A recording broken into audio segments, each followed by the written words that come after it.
Innalladzina amanu tsumma kafaru. Sesungguhnya orang-orang beriman lalu kufur, kemudian beriman balik, kemudian kufur. Tsumma zdadu kufran, dan bertambah kekufurannya. Bertambah kekufurannya maksudnya semakin kufur sehingga mati dalam keadaan kufur. Wal iyadu billah, lam yakunillahu liyaghfir lahum.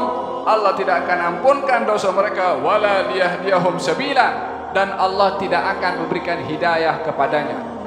Bagaimana Allah tak bagi hidayah?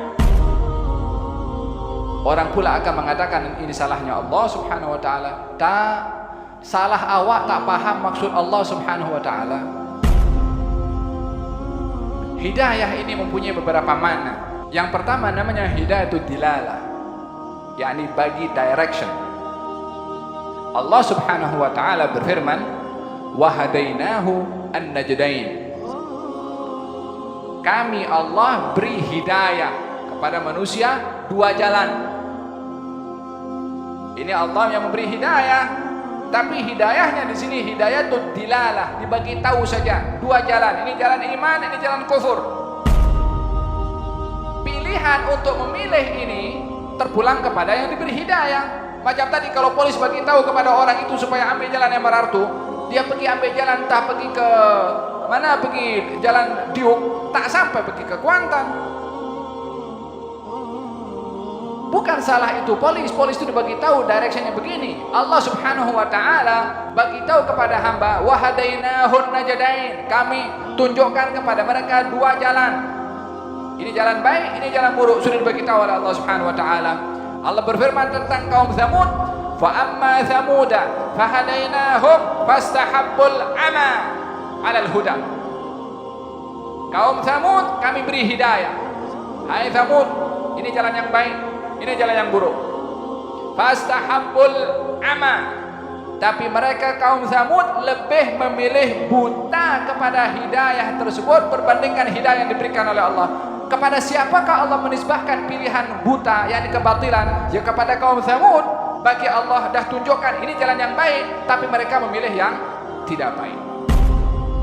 Dan dalam hal ini Allah ketika menyatakan di sini Allah tidak memberi hidayah, yang dimaksudkan adalah mereka itu meninggalkan hidayah yang ditunjuk awal oleh Allah.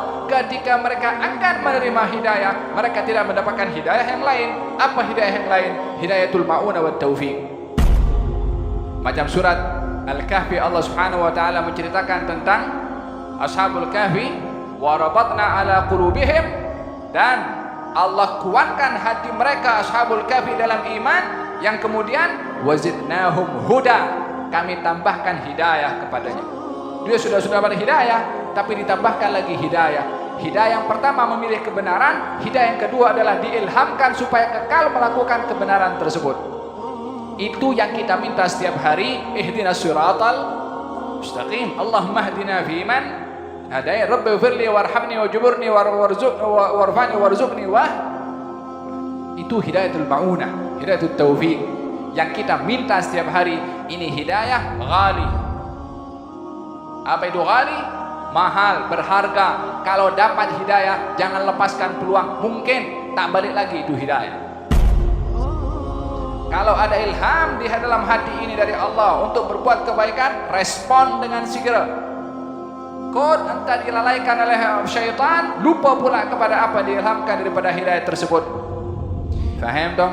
Yang ketiga, ini hidayah namanya hidayah itu al-kashfi anil hujub. Ini dibuka rahasia oleh Allah kepada orang sudah mendapatkan hidayah yang kedua tadi, hidayah yang lebih agung lagi. Sehingga perkara yang gaib jadi syahadah. Perkara yang tidak nampak seakan-akan nampak.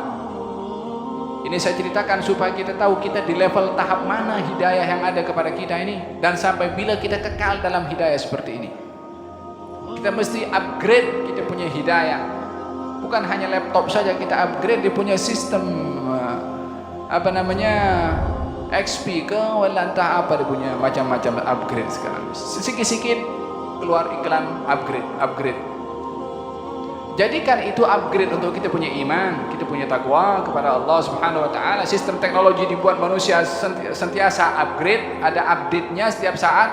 Kita pun juga Anggap saja itu pemberitahuan daripada komputer itu untuk upgrade, teguran daripada komputer untuk kita juga. Macam mana kita nak upgrade kita punya iman, kita punya khusyuk kepada Allah, kita punya ilmu.